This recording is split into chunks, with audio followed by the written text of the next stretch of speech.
Salvem meus queridos plantoides, mais um episódio do Jardineiros Urbanos por Fly e eu gostaria de começar este episódio mostrando para vocês mais alguns resultados do adubo foliar macro e micro reunidos e muito mais, Monstera Lab, o mundo além dos humanos. Olha só o Anthurium papillilaminum, meu queridão, exclusivo aqui no Brasil, Anthurium papillilaminum RA8XRA5. Deem uma olhada, indivíduo muito juvenil com inflorescência. Tá certo que é uma inflorescência prematura, ela nem tá bem formada, ela tá pequenininha, o indivíduo é muito juvenil, vocês podem ver. Tinha que ter pelo menos o dobro de tamanho para a gente ter uma inflorescência um pouco mais estruturada. Contudo, foi algum tipo de influência, tem algum percentual de influência do adubo foliar Monstera Lab. Lembrando que adubo foliar, diferente de adubo de lenta liberação, ele tem uma absorção imediata no tempo decorrente aqui de 2 a 4 horas de Monstera Lab. Alguns componentes 2 horas, outros componentes depois de 4 horas.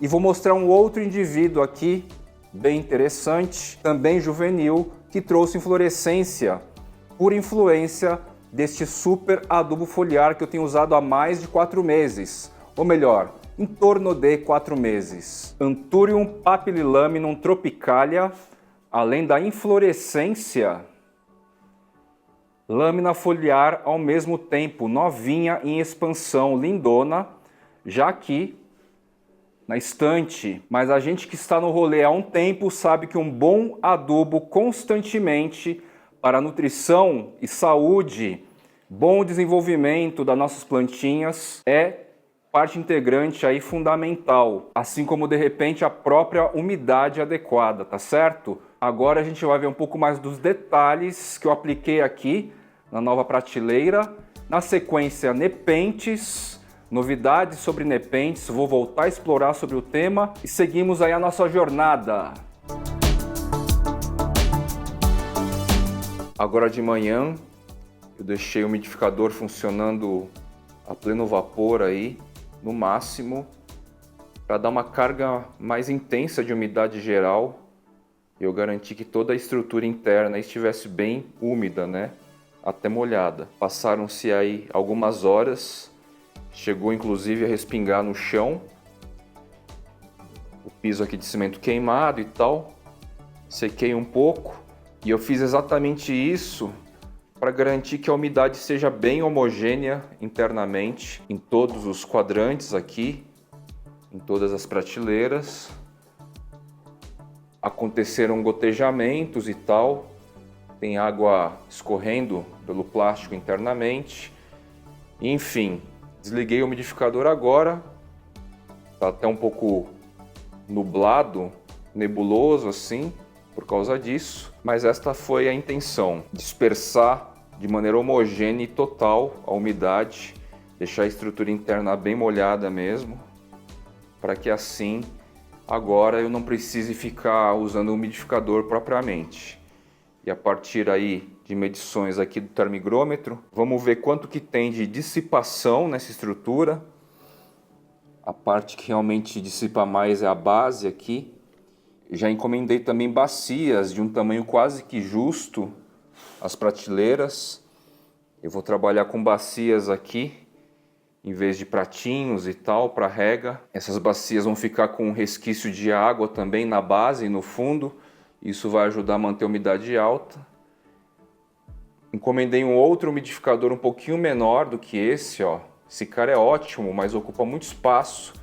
E nessa infraestrutura super contida, não exige um cara tão forte como esse, tá? Então eu vou ter economia de espaço aqui.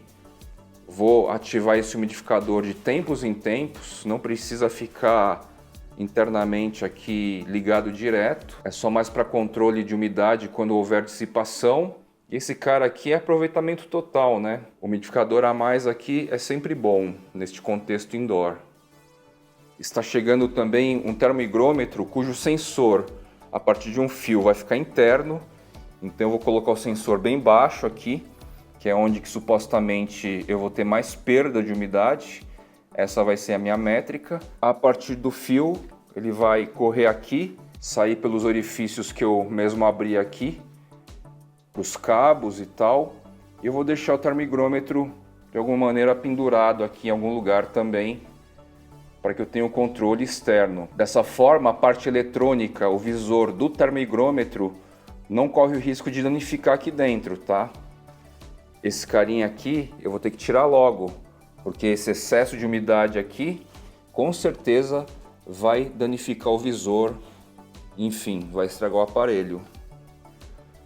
Chegando a esses últimos recursos, creio que a estufa vai estar completa, né? Em um caso ou outro, talvez nesta bandeja superior, no maior volume, nesta em menor volume, nesta ainda menos e nesta nada, eu faço furos, tá? Nessa proporção.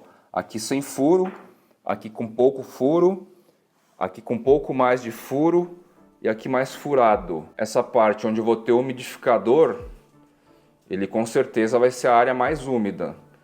Vai ter gotejamento na bacia, os furos vão permitir gotejamento nessa segunda aqui, que por consequência também goteja para cá, e aqui no último, sem furo, é onde supostamente vai ter mais acúmulo de água.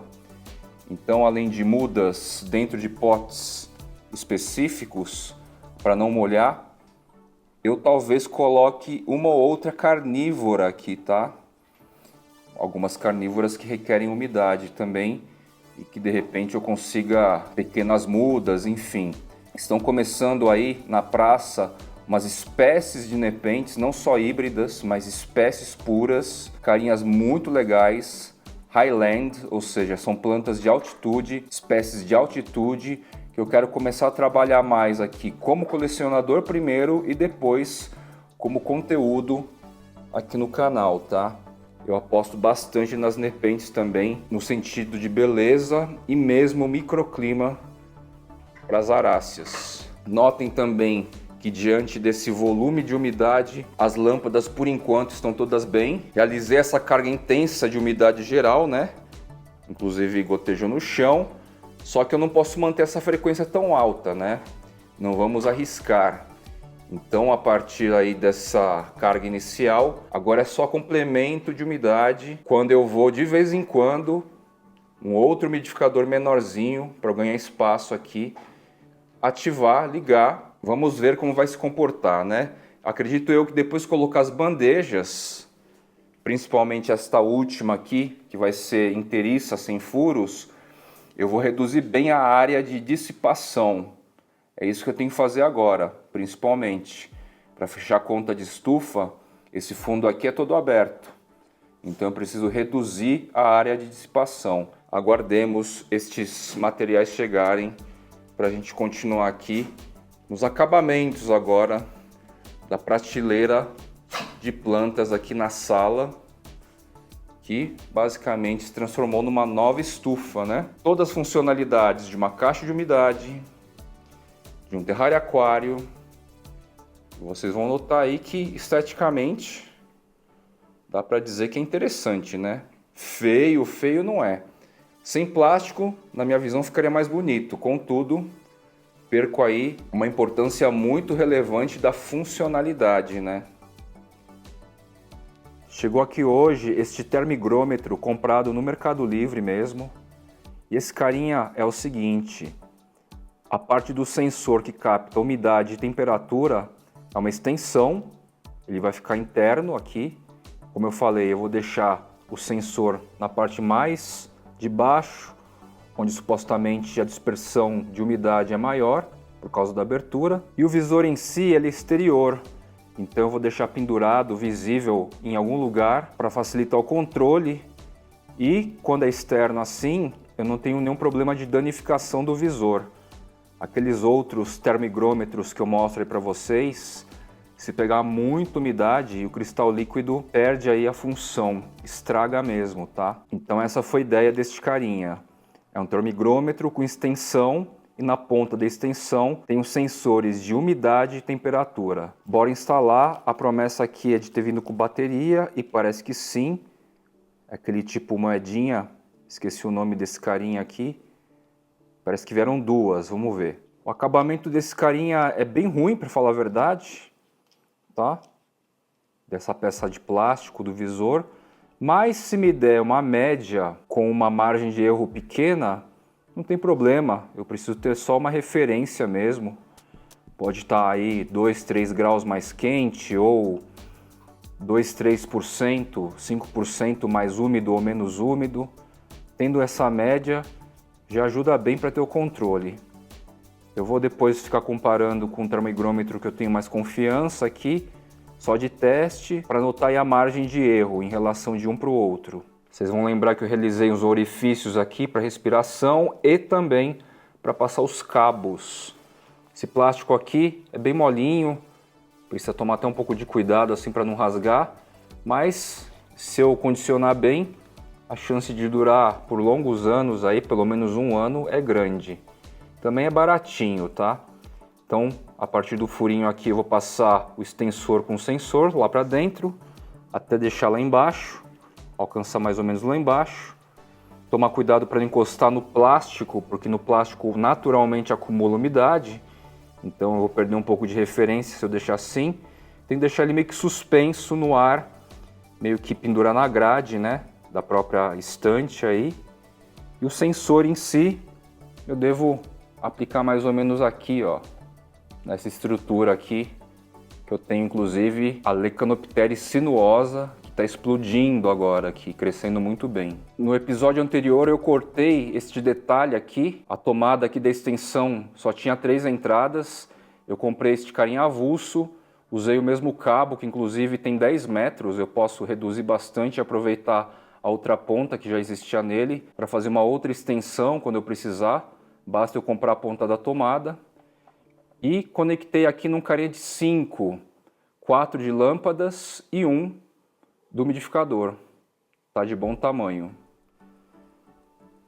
Tá aqui o sensor, o visor, né? Ele está se adaptando ainda, tá caindo. A distância do cabo vai dar bem, tem mais ou menos 1 metro, creio eu. O sensorzinho é esse cara aqui, que eu vou pendurar, né? Vou passar pelo orifício lá, descer até a parte mais de base, mais de baixo, deixar ele meio que suspenso, sem encostar no plástico da estufa, porque o plástico em si acumula naturalmente mais água e aí vai me enganar um pouco. E bora ver se funciona aí, né? Funcionar já está funcionando. Eu quero ver só a margem de erro aí, se é muito grande. Vamos ver. Eu peguei um pedacinho de fita dupla face que inclusive veio no kit aí de irrigação Plantoys Store, que inclusive me dá as condições de estufa úmida lá fora agora.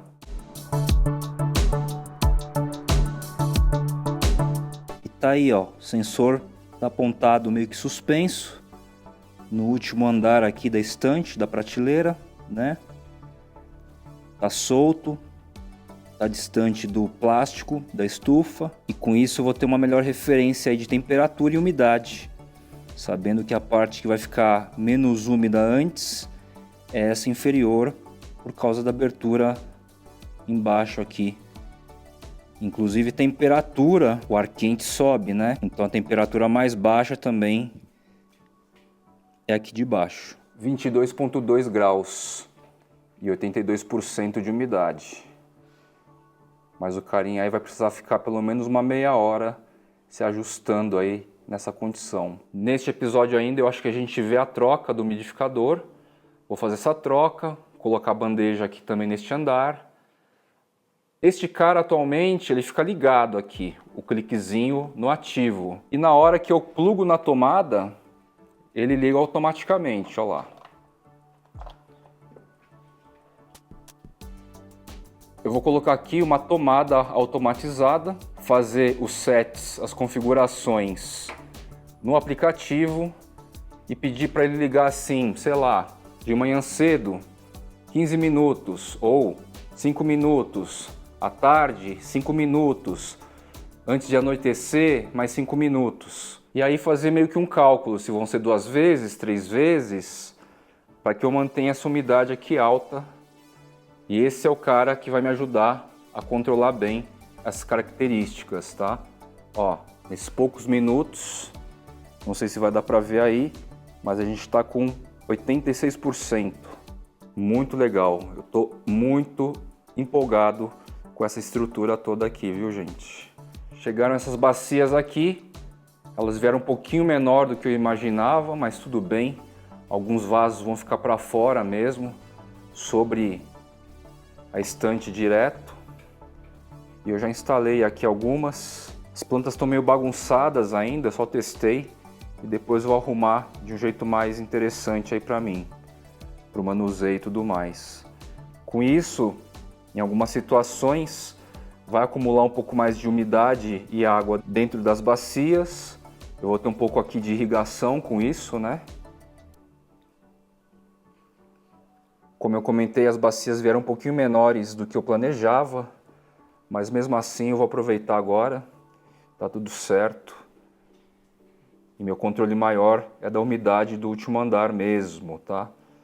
Vamos ver se pelo menos aí eu vou ter uns 85%. A partir de 80% aí eu fico mais tranquilo. Sobre a intensidade de luz, tá? Vocês mediram aí comigo no primeiro episódio dedicado a essa prateleira que eu tinha aí no máximo 800 FC. 800 FC é até bastante para Anthurium, tá? Não quer dizer que vai queimar de jeito nenhum, a não ser que encoste na lâmpada. Mas o que acontece é que se eu quiser a coloração mais escura das folhagens e tal, de 100 FC até mais ou menos uns 400, 350 a 400 FC é o ideal para que eu tenha um desenvolvimento, um crescimento sem estiolamento e para que eu também tenha o quê? As lâminas foliares mais escuras possíveis, tá? Cor de lâmina foliar, ou melhor, o quanto escuro e o quanto claro tem interferência direta da iluminação. Então eu vou fazer testes aí, eu vou sentir, eu vou analisar aí como que as lâminas foliares mais novas, que inclusive despontam já aqui dentro, é bem notável assim, alguns centímetros por dia, inclusive de expansão, falando, né? As folhas que já abriram. Vamos ver o quanto que essas intensidades novas aqui vão clarear as lâminas foliares, tá? Óbvio, gente, eu tô aqui já entrando em detalhismos, em nuances, micro nuances aí, no nível mais específico do colecionador. Porque sim, tem colecionador que vai ajustar a iluminação e o tempo de exposição, já falei isso antes, inclusive, para atingir a coloração da lâmina foliar, a ideal, a esperada, ao que se quer. São a preços estéticos aí.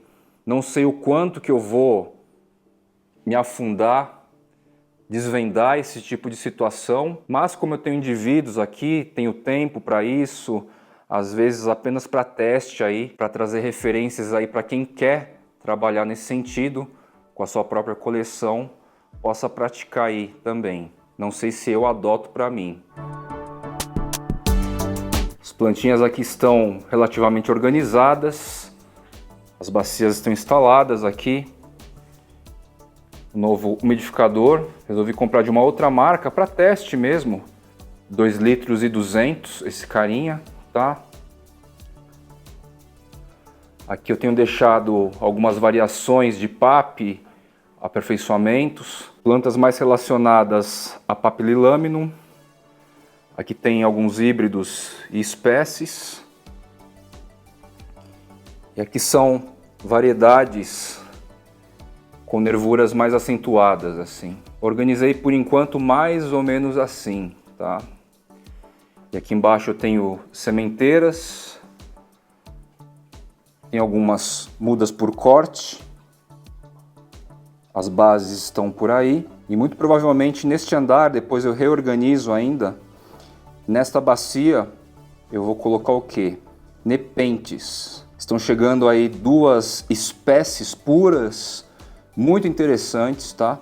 Por incrível que pareça, o rolê aqui no Brasil, a impressão que me dá é que o rolê de nepentes começou com híbridos primeiro. Eu já estou pegando a mão relacionado a nepentes e tudo mais. Vou mostrar já já na sequência para vocês os indivíduos adultos, mais adultos, maiores, que não caberiam mais aqui e que estão na estufa úmida. Alguns destaques aqui. Ace of Spades veio para cá. Anthurium Forget X Luxurians. Anthurium Michele. Neste andar aqui, por exemplo, RA8, X, RA5. Eu vi um post, inclusive, na Tesula. Eles realizaram um post lado a lado com diversas variabilidades genéticas. E, curiosamente, muito provavelmente por causa de iluminação, as tonalidades das folhagens estão mais claras e às vezes até verde-limão, assim. Tá bem diferente do meu, que tá um escuro acinzentado, com a expressão de nervura ainda avermelhada. Achei bem curioso. E é um autêntico RA8 XRA5 Tesula, vindo das mãos diretas do William Rotolante. Anthurium Papililaminum tropicalia, maravilhoso esse cara. Anthurium magnífico X Papililaminum e Jardim. O Anthurium Cristalinum, que vem lá da Maju, é muito específico. Esse Magnificum, com uma variabilidade genética bem diferente. Estou desenvolvendo aqui para ver o que vai dar. Uma mudinha aqui do SKG Grey. Dresleri e o Guanche. Aqui. São algumas situações aí. Algumas plantas que estão condicionadas agora na estante.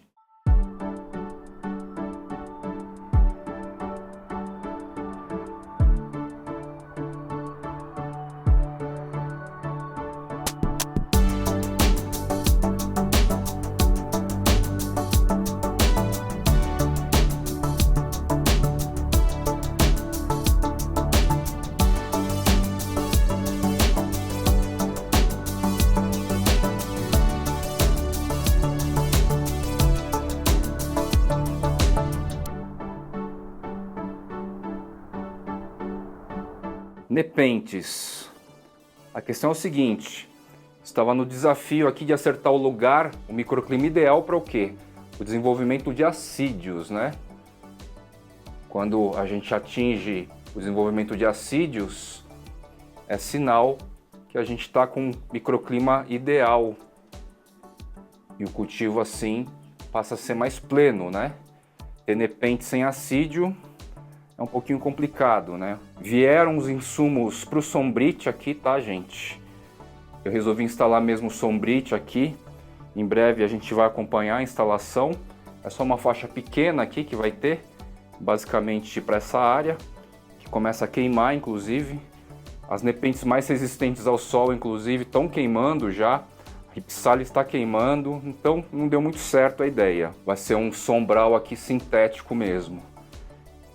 Tirando todos esses caras aqui, fora este indivíduo, que é um aperfeiçoamento genético entre variações da mesma espécie, ampulária, e esta outra ampulária que também é espécie, todos os demais são híbridos.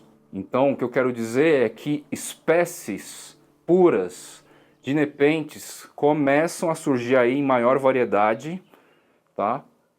Principalmente da BE, que é a Borneo Exotics, um laboratório famoso de clonagem.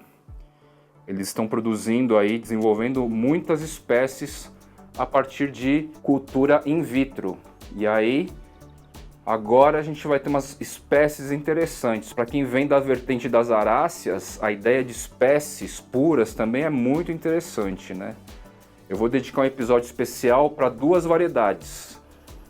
A Nepenthes bicalcarata, deixar aí na tela o visual do assídio, e a Nepenthes lowi, incrível assim, a Nepenthes lowi é realmente muito interessante, muito exótica nos dois sentidos da palavra. Vocês vão ver agora então Fly trazer um pouco mais desse assunto de novo. O clima é muito propício, o microclima aqui para as plantas maiores já está mais adequado, bem mais adequado. A Tivei, que é uma híbrida também, é a mais chatinha por enquanto. Ela está meio que estagnada, mas todas as demais estão sinalizando aqui os assídios em formação, tá? Demorei um pouco para focar a energia nisso, foquei e agora começam os primeiros resultados efetivos. Como colecionador, eu gosto bastante de nepentes e eu acho que elas têm tudo a ver com as aráceas. Primeiro porque elas têm belezas muito específicas também, e segundo porque o microclima já é todo que quase que praticamente igual, seja de maneira mais sintética como a estante lá, estufa, seja aqui numa estufa mais convencional, tá certo? Agora só um adendo final, Philodendron subiastatum. A inflorescência morreu. Philodendron gloriosum. A inflorescência também caiu. O que aconteceu aqui, gente? Em relação à técnica em si, que eu registrei aí com vocês, para vocês, creio que esteja tudo certo, tá? A técnica aplicada aí, eu busquei informações e o Guilherme, inclusive, também já comentou isso em episódio com a participação dele, trazendo sucesso. Se eu não me engano, ele fez do Brevispatum com Bernardo Pazzi, ou vice-versa, tá? Então a técnica em si, tudo certinho. Ou pelo menos eu entendo que a lógica em si esteja certa, tá? Não me parece errada. Contudo, então, o que sobrou aqui para esse tipo de resultado negativo acontecer? Compatibilidade. É bem capaz aí que o Philodendron subiastatum e o Philodendron gloriosum, eles não sejam compatíveis, tá? Eu tenho essa hipótese aí como a mais correta para o momento. Futuramente eu vou fazer outros testes aí, de acordo com a disponibilidade de inflorescências. Aplicar inclusive a mesma prática, né? Aguardar tardes e noites, inflorescência aberta, liberação da resina, seja na espádice, seja na espata do lado interior, a liberação do pólen na espádice, e aí faço aquele corte na espata, certo? Retiro o pólen, extraio o pólen, misturo com um pouquinho de água e com uma seringa eu faço a injeção na câmara, onde reserva a parte feminina da inflorescência, tá certo? Então é isso, é bom deixar o registro aí que a polinização não foi bem sucedida, embora eu tenha confiança que a técnica em si é certa. Inclusive um produtor me recorreu há um tempo atrás para fazer polinização de Philodendron. Eu passei exatamente essa técnica e hoje, meses depois, ele comentou para mim, ó, deu certo. E agora me recordando aí da situação, eu lembro que foi eu que passei para ele a dica da técnica, tá? Então é basicamente isso. Não deu certo a inflorescência de Subiastatum X glorioso, nem glorioso X Subiastatum, mas faz parte aí da jornada, né? Paciência. Espero que vocês estejam aproveitando as dicas aí relacionadas aos detalhes de recursos que eu tenho aplicado aqui na estante, estufa. Espero que vocês estejam aproveitando aí do conteúdo que eu estou começando a retomar relacionado às carnívoras, nepentes, do grupo das plantas carnívoras. E antes de concluir o episódio, mostro aqui para vocês o Anthurium X Magnificum. Eu trouxe com pouco volume de raiz. Olha como ele já se ajeitou, né? A inflorescência que me perguntaram, ó, tá aqui inteira desde então. Não entrou em antese masculina desde então. Talvez aí tenha suspeitas de que tenha dado certo, né? Vamos aguardar. Eu vou trazer inclusive uma haste aqui para apoiar, em vez dela ficar encostando aqui, correr o risco de passar algum fungo. E vejam só, esse é o sinal mais expressivo de que a planta se assentou bem, porque ó, essa inflorescência estava desenvolvendo naquele período, já entrou na pré-antese feminina aqui, tá certo? Vamos ver o que eu vou fazer com esta inflorescência aqui. Talvez aqui no caso, enfim, eu recolha pólen para trabalhar.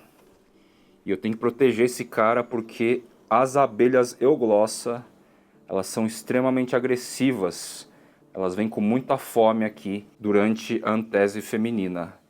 Então foi isso, meus queridos. Mais um episódio do Jardineiros Urbanos pro Fly. Um prazer estar aqui com vocês, trazer esses conteúdos para vocês. É muito prazeroso destinar o meu tempo de trabalho dedicado a vocês, produzindo estruturas aí engenhocas, como essa nova estante aqui, tá? Aliás, ela tá ligada há um tempinho aqui, deixa eu ver só. Vamos ver só aqui a umidade, como é que ela tá. 99% aqui. Então é isso. Valeu, queridos!